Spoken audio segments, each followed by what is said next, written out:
सबसे पहले मैं 12वीं के छात्र छात्राओं को शुभकामनाएं देना चाहूँगा कि वे अपने जीवन के एक महत्वपूर्ण पड़ाव से आगे बढ़ने वाले हैं और उनके स्वागत में, उनकी विदाई के स्वागत में 11वीं कक्षा के बच्चों ने जिस तरह कार्यक्रम का आयोजन किया है, यह भी सराहनीय है। मैं प्रत्येक वर्ष देखता हूँ कि हर वर्ष बच्चे कुछ नया करते हैं। जो अभी 12वीं में है, इन लोगों ने भी अपने सीनियर्स का विदाई समारोह किया था और इन लोगों ने भी बहुत अच्छी व्यवस्था की थी और मनोरंजन के साथ साथ खेल का आयोजन करके उनका उत्साहवर्धन किया था और शुभकामनाएं दी थी। बच्चों, यह एक महत्वपूर्ण पड़ाव था आपके लिए, जिससे आप आगे बढ़ने जा रहे हैं। जैसे जैसे आपने महसूस किया होगा कि जैसे जैसे आप बड़े होते जा रहे हैं, वैसे वैसे आपकी जिम्मेदारियां भी बड़ी होती जा रही हैं। आपने महसूस किया होगा कि 5वीं कक्षा में जो पढ़ाई आप कर रहे थे, 6ठी में वह अलग हो गया, थोड़ा और विस्तार हो गया, 7वीं में और विस्तार हुआ, इस तरह से विस्तार होता चला गया और विस्तार के साथ साथ आप संक्षिप्त भी होते चले गए। जैसे 10वीं में आप सब कुछ पढ़ते थे, लेकिन 11वीं 12वीं में आपके पास ऑप्शंस आ गए, ये पढ़ें वो पढ़ें, आपकी जो भी इच्छा है उस हिसाब से अपना भविष्य तय करें। जब आप लोग अपना अपना परिचय यहाँ प्रस्तुत कर रहे थे, दे रहे थे, तो मैंने महसूस किया और खुद अपने उस समय में पहुंच गया जिस समय विद्यालय से हम लोगों की भी विदाई की गई थी। तो ऐसा लगा कि हर बच्चे में अलग अलग तरह की प्रतिभाएं हैं, टैलेंट्स हैं। मैंने महसूस किया कि कोई बहुत अच्छा भाषण दे सकता है, कोई बहुत अच्छा डिबेट कर सकता है। उसके बोलने के टोन से, उसके बोलने के लहजे से ऐसा लगा कि कोई बच्चा बहुत अच्छा डिबेटर हो सकता है आगे चल करके, कोई बच्चा बहुत ही अच्छा एंकर हो सकता है किसी न्यूज चैनल का, कोई बच्चा किसी अच्छी सी महफिल को सजा सकता है, उसे बात कर सकता है, और कोई ऐसा भी गंभीर परिचय हमें देखने को मिला जिसके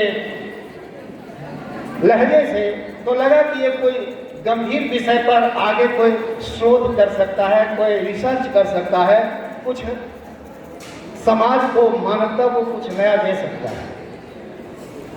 मैंने पिछले साल हरिवंश राय बच्चन की एक कविता को जितना मुझे याद था मैंने सुनाकर आप लोगों को आशीर्वचन दिया था और संदेश दिया था कि आपको करना क्या है, आपके सामने चुनौतियां क्या हैं। जब मुझसे कहा गया कि आप ब्लेसिंग्स दें, तो मुझको लगा कि हरिवंश राय बच्चन की यह कविता उस समय भी प्रासंगिक थी, पिछले वर्ष भी प्रासंगिक थी, पिछले वर्ष भी प्रासंगिक थी और अभी भी प्रासंगिक है। तो आज मैं उस कविता के माध्यम से ही आपको बताना चाहूँगा कि आप हैं क्या और आपको करना क्या है, आप किस लिए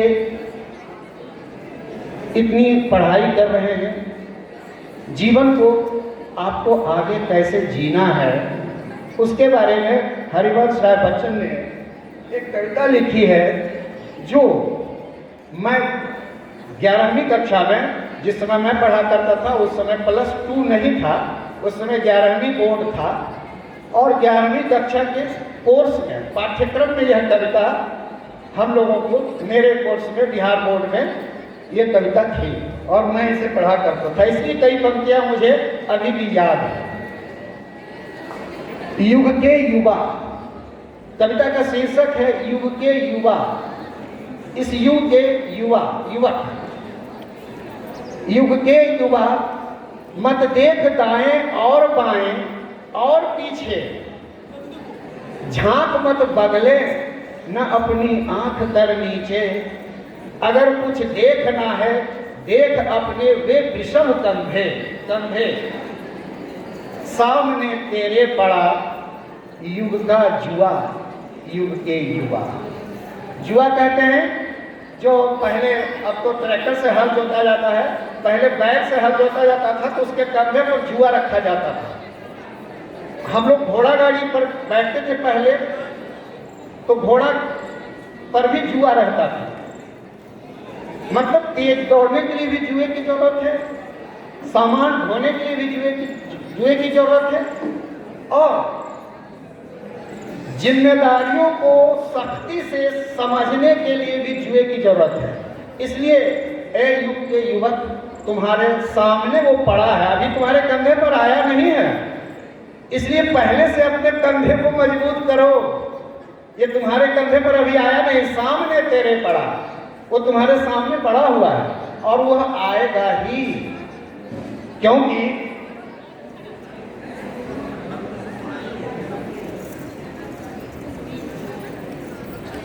तो अगर कुछ देखना है देख अपने वे सब कंधे, सामने तेरे पड़ा झुकता जुआ। युग के युवा, तुझको अगर कुछ देखना है देख दुर्गम और गहरी घाटियां, जिनमें करोड़ों संकटों के बीच में फंसता निकलता यह शकट, शकट मतलब रथ को कहते हैं शकट। जिस रथ को, इस कहने का मतलब यह है कि जिस रथ को हम अभी यहाँ तक खींच कर लाकर तुम्हारे सामने में रख दिया है, अब तुम्हें खींचना है इसको। और जिनमें करोड़ों संकटों के बीच में फंसता निकलता यह सकट बढ़ता हुआ पहुंचा यहाँ है। दोपहर की धूप में कुछ चमचमाता सा दिखाई दे रहा है घाटियों में। यह नहीं जल, यह पानी नहीं है, जल नहीं है, यह नहीं हिमखंड शीतल, यह बर्फ भी नहीं है, यह नहीं है संगमरमर, यह न चांदी, यह न सोना, यह न कोई बेशकीमती धातु निर्मल। देख इनकी ओर माथे को झुका, देख इनकी ओर माथे को झुका, यह कीर्ति उज्जवल पूज्य तेरे पूर्वजों की हड्डियां हैं।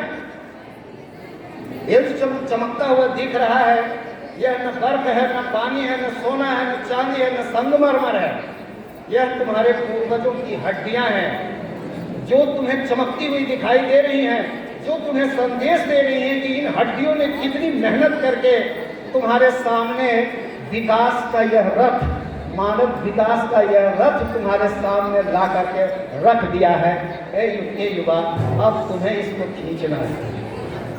आज भी उनके पराक्रमपूर्ण कंधों का महाभारत लिखा युग के जुए पर।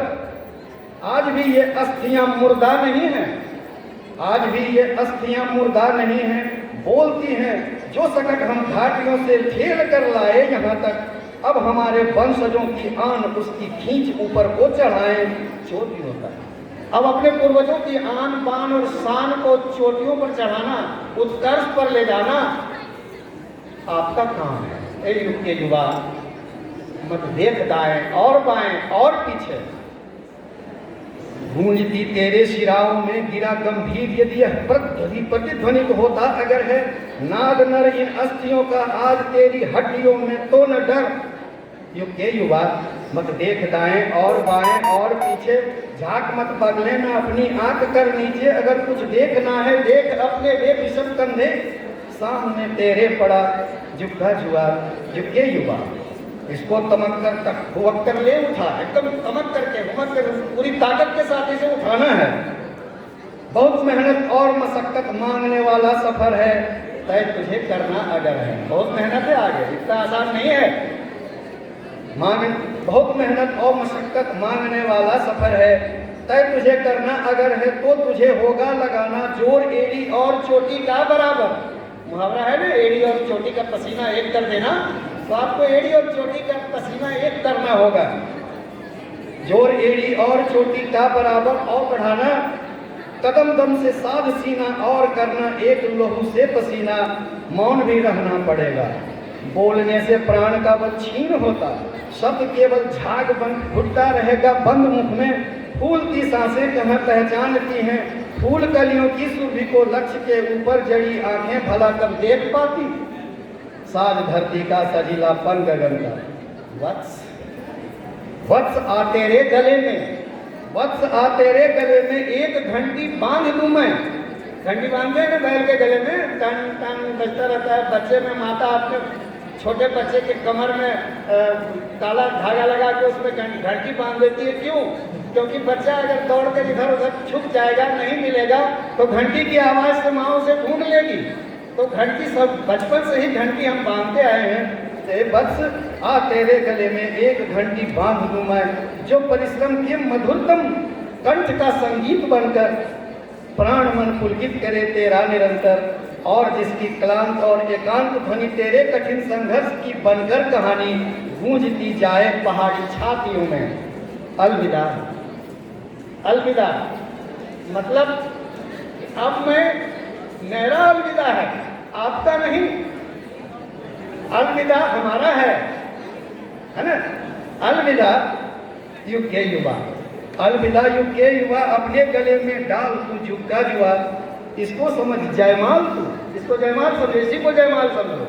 वो तिलक और चंदन लगा करके फूल की वर्षा करना यह कितना सुखद है, लेकिन वह आगे कितना मार्ग कठिन और मशक्कत भरा है, इसको ध्यान में रखना है। इसलिए अलविदा युग के युवा, अपने गले में डाल तू युग का जुआ। इसको समझ जयमाल तू, कवि की दुआ, कवि की दुआ है। उसी तरह हम सभी शिक्षकों की आपके लिए यह दुआ है कि आप आने वाले कठिन चुनौतियों को अच्छे से समझेंगे, घबराएंगे नहीं, उस पर धैर्य से उन समस्याओं का को सुलझाने का प्रयास करेंगे। डरना एकदम नहीं है, क्योंकि बहुत सारे काम हमारे पूर्वजों ने किए हैं, उनसे हमें प्रेरणा लेनी है। बहुत सारी मेहनत की वे कहानियाँ आपके सामने हैं और इसी को लेकर आपको आगे चलना है, आगे बढ़ना है, जीवन को सफल बनाना है, सुखद बनाना है। आने वाली पीढ़ी के लिए आपको उसी तरह प्रेरणा बनना है और साथ ही साथ केवल अपना ही नहीं, पूरी मानवता के कल्याण के लिए कुछ न कुछ करने की का जज्बा आपके अंदर होना चाहिए। यही संदेश, यही आशीर्वचन, शुभकामनाओं के साथ मैं विदा लेता हूँ।